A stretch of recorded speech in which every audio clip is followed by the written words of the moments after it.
সুপ্রিয় শিক্ষার্থীরা, আসসালামু আলাইকুম। আশা করি তোমরা সবাই ভালো আছো, আমিও ভালো আছি। আজকের ক্লাসের শুরুতে প্রথমেই শিক্ষক পরিচিতি।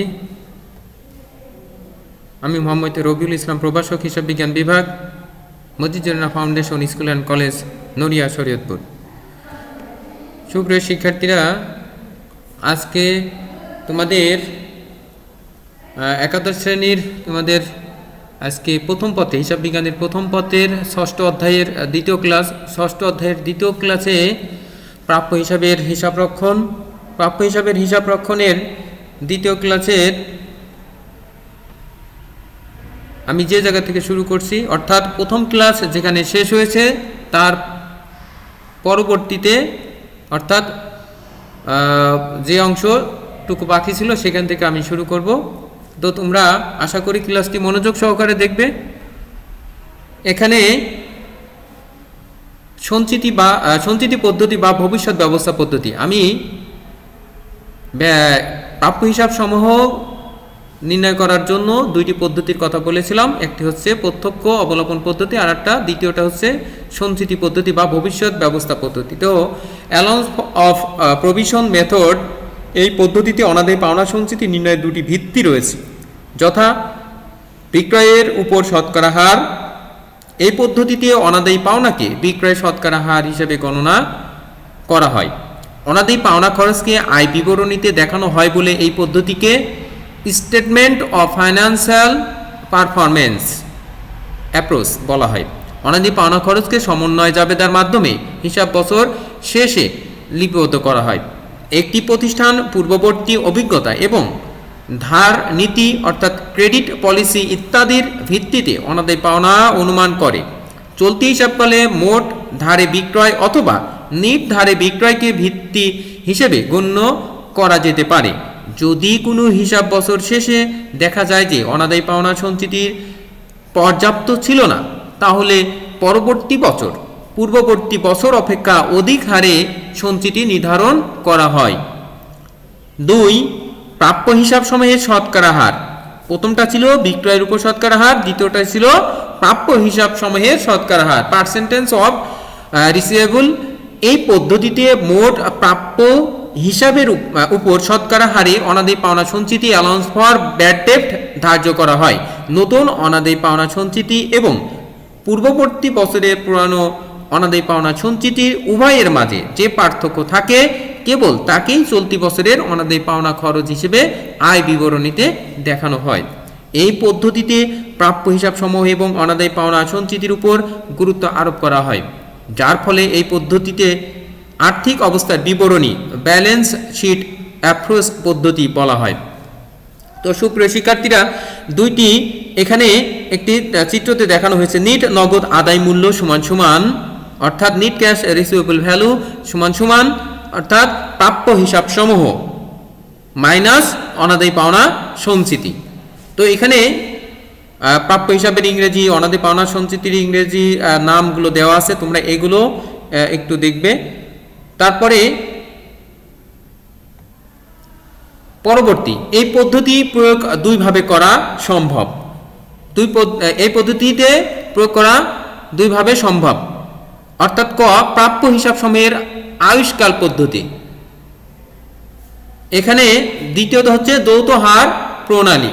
তো আমরা এই দুইটা সম্পর্কে একটু ধারণা দেব। প্রাপ্য হিসাব সমূহের আয়ুষ্কাল পদ্ধতি, agents of account receivable method, এক্ষেত্রে একটি আয়ুষ্কাল তালিকা প্রস্তুত করা হয়, যেখানে মেয়াদ অনুসারে প্রতিটি খরিদ্দারের নিকট প্রাপ্য টাকার পরিমাণ লিপিবদ্ধ করা হয়। প্রাপ্য টাকার মেয়াদকাল অনুসারে আলাদা আলাদা শতকরা হার প্রয়োগ করে। যে হিসাবকালে আদায়কাল যত দীর্ঘ, তার শতকরা হার তত বেশি। মোট সমাপনী অনাদায়ী পাওনা সঞ্চিতি নির্ধারণ করা হয়। অতঃপর সমাপনী এবং প্রারম্ভিক অর্থাৎ বিগত বছরের অনাদায়ী পাওনা সঞ্চিতি জের দ্বয়ের মাঝে যে পার্থক্য সৃষ্টি হয় তাকে চলতি বছরের অনাদায়ী পাওনা সঞ্চিতি হিসাবে আয় বিবরণীতে খরচ হিসাবে দেখাতে হবে। অন্যদিকে গণনাকৃত সমাপনী জের আর্থিক অবস্থার বিবরণীতে প্রাপ্য হিসাব থেকে বাদ দিয়ে দেখাতে হবে। এখানে উল্লেখ্য যে সমন্বয়ের পূর্বে অনাদায়ী পাওনা সঞ্চিতি হিসাবের প্রারম্ভিক জের ওপেনিং ব্যালেন্স কখনো কখনো ডেবিট জের অর্থাৎ ডেবিট ব্যালেন্স নির্দেশ করতে পারে। এটা তখনই সম্ভব যখন বিগত বছরের অনাদায়ী পাওনা অবলোপনের পরিমাণ অনাদায়ী পাওনা সঞ্চিতির পরিমাণ থেকে বেশি হয়। এক্ষেত্রে প্রারম্ভিক যে ডেবিট এর সাথে সমাপনী জের যোগ করলে যে যোগফল দাঁড়াবে তাই চলতি বছরের হিসাবকালের জন্য অনাদায়ী পাওনা সঞ্চিতি হবে। অর্থাৎ এভাবে আমরা বিষয়টি উপস্থাপন করতে পারি। তো সুপ্রিয় শিক্ষার্থীরা দেখো, দ্বিতীয় যে পদ্ধতি সেটা হচ্ছে যৌথ হার প্রণালী। দ্বিতীয় যে পদ্ধতি, এই পদ্ধতির আবার দেখো বাস্তবে অধিকাংশ প্রতিষ্ঠান বিক্রয়ের উপর শতকরা হার এবং প্রাপ্য হিসাবকালের আয়ুষ্কাল পদ্ধতি এর ক্ষেত্রে প্রয়োগ করে। এক্ষেত্রে অন্তর্বর্তীকালীন আর্থিক বিবরণী প্রস্তুতের উদ্দেশ্যে বিক্রয়ের উপর শতকরা হার অনাদায়ী পাওনা ধার্য করা হয়, কারণ এটি হিসাব করা সহজ। এক্ষেত্রে অনাদায়ী পাওনা খরচের উপর গুরুত্ব আরোপ হয়। বছর শেষে প্রতিষ্ঠান আয়ুষ্কাল পদ্ধতি প্রয়োগ করে অনাদায়ী পাওনা নির্ধারণ করে। এক্ষেত্রে প্রাপ্য সমূহের উপর বিশেষ গুরুত্ব দেওয়া হয়। তৃতীয়ত, উভয় পদ্ধতির ক্ষেত্রে অনুসরণ করার ফলে আর্থিক বিবরণীতে অনাদায়ী পাওনা খরচ এবং প্রাপ্য সমূহ সঠিকভাবে উপস্থাপন করা হয়। নিম্নে ছকের মাধ্যমে যৌথ হার পদ্ধতি অনুসারে অনাদায়ী পাওনা নির্ধারণ ও হিসাবভুক্তকরণ দেখানো হলো। তো সুপ্রিয় শিক্ষার্থীরা এই চারটি দেখো, প্রথমে প্রভিশন মেথড অর্থাৎ সঞ্চিতি বা ভাতা পদ্ধতিতে আছে পার্সেন্টেজ অফ সেলস মেথড বিক্রয়ের উপর শতকরা হার পদ্ধতি। দ্বিতীয়ত হচ্ছে agent of account receivable method অর্থাৎ প্রাপ্য হিসাব সময়ের আয়ুষ্কাল পদ্ধতি। এখানে পার্সেন্টেজ অফ সেলস মেথডের উপরে দেওয়া আছে adjust provision for bad date অর্থাৎ অনাদায়ী পাওনা সঞ্চিতি সমন্বয়। আর দ্বিতীয়তে আছে adjust provision for bad date, যেটি অনাদায়ী পাওনা সঞ্চিতির সমন্বয়। অর্থাৎ এখানে বাই বা আর এখানে টু দ্বারা এটা প্রকাশ বা আসে। অ্যামাউন্ট অফ অনাদায়ী পাওনা খরচ অর্থাৎ ইংরেজি নাম হচ্ছে ব্যাড ডেট এক্সপেন্স, এখানে নাম আসে অনাদায়ী প্রাপ্য সমূহ অর্থাৎ আনকালেক্টেবল রিসিভেবল। তো এখানে আমরা আসি পরবর্তীতে একটি উদাহরণ, অর্থাৎ এই সংক্রান্ত যে উদাহরণে 2 যেখানে লেখা আছে যে প্রাঞ্চল কোম্পানি একটি প্রসিদ্ধ খাদ্য সামগ্রী বিক্রয়কারী প্রতিষ্ঠান 31শে ডিসেম্বর 2013 সালে আর্থিক অবস্থার বিবরণী অনুসারে নিম্নের হিসাবগুলো ও জের ছিল নিম্নরূপ। এখানে দেখো তোমরা হিসাবের নাম সমূহ নোট ও প্রাপ্য হিসাবে টাকার পরিমাণ দেওয়া আছে 5,50,000 টাকা। তারপরে অনাদায়ী পাওনা সঞ্চিতি যেটি 15,000 টাকা দেওয়া আছে করণীয়। 2013 সালে 31 ডিসেম্বর তারিখে মোট নোট ও প্রাপ্য হিসাব হতে কত টাকা আদায়ের প্রত্যাশা করা হয়েছে।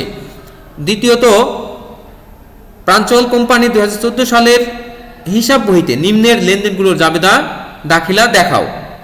এখানে ক নম্বর প্রশ্নে বিক্রয়ের উপর শতকরা হার প্রয়োগ করে প্রথম 6 মাস অনাদায়ী পাওনার পরিমাণ 20,000 টাকা, খতে প্রাপ্য হিসাবের 25,000 টাকা অনাদায়ী পাওনা অবলোপন করা হলো। গতে 31শে ডিসেম্বর 2014 সালে প্রস্তুতকৃত আয়ুষ্কাল তালিকা অনুযায়ী মোট দেনাদার 5,60,000 টাকা এবং অনাদায়ী পাওনা পরিমাণ 15,000 টাকা। 2014 সালের 31 ডিসেম্বর তারিখে আর্থিক অবস্থার বিবরণী প্রাপ্য হিসাবে অনাদায়ী পাওনা সঞ্চিতি কিভাবে প্রদর্শন করবে। 4, 2014 সালে 31 ডিসেম্বর তারিখে প্রাপ্য হিসাব হতে কত টাকা আদায়ের প্রত্যাশা করা হচ্ছে এবং 2014 সালের সমাপ্ত বছর অনাদায়ী পাওনা খরচ বাবদ কত টাকা আয় ব্যয় বিবরণীতে দেখাতে হবে। তো এখানে দেখো সমাধান করণীয় 1, প্রাপ্য হিসাব হতে প্রত্যাশিত আদায়কৃত মূল্য হবে মোট নোট ও প্রাপ্য হিসাব মাইনাস অনাদায়ী পাওনা সঞ্চিতি। 5,50,000 থেকে 15,000 টাকা বাদ দিলে থাকে হচ্ছে 5,35,000 টাকা। করণীয় 2তে জাবেদাগুলো হচ্ছে জাবেদার যে সাধারণ জাবেদার যে সিস্টেম সেটা, অর্থাৎ তারিখ হিসাবের নাম বা বিবরণ দিতে পারো, সূত্র বা হচ্ছে খতিয়ান পৃষ্ঠা লিখতে পারো তোমরা, ডেবিট টাকা বা ক্রেডিট টাকা। তো এখানে প্রথমে অনাদায়ী পাওনা সঞ্চিতি তৈরি করা হয়েছে। 20,000 টাকা যে টাকা ছিল তা অনাদায়ী পাওনা খরচ হিসাব ডেবিট, অনাদায়ী পাওনা সঞ্চিতি হিসাব ক্রেডিট। অর্থাৎ এখানে অনাদায়ী পাওনার বা কুঋণ যেটাই বলো এর জন্য ভবিষ্যৎ সঞ্চিতি ব্যবস্থা পদ্ধতিতে এখানে জাবেদা অনাদায়ী পাওনা খরচ হিসাব ডেবিট আর অনাদায়ী পাওনা সঞ্চিতি হিসাব ক্রেডিট করা হয়েছে। এটাকে আবার দেখো অনাদায়ী পাওনা অবলোপন করার জন্য অনাদায়ী পাওনা সঞ্চিতি হিসাব ডেবিট, নোট বা প্রাপ্য হিসাব ক্রেডিট। তারপরে অনাদায়ী পাওনা খরচ হিসাব ডেবিট, অনাদায়ী পাওনা সঞ্চিত হিসাব ক্রেডিট, অর্থাৎ এটা গণনা করে তোমাকে বের করতে হবে। গণনা করে এই অ্যামাউন্টটা বের করা হয়েছে, অর্থাৎ 15,000 মাইনাস 15,000 যোগ 20,000 মাইনাস পুরাতন সঞ্চিতি 25,000, এটা বাদ দেওয়ার পর যে টাকাটা থাকবে সেই টাকাটা এখানে বসাতে হবে, অর্থাৎ 5,000 টাকা।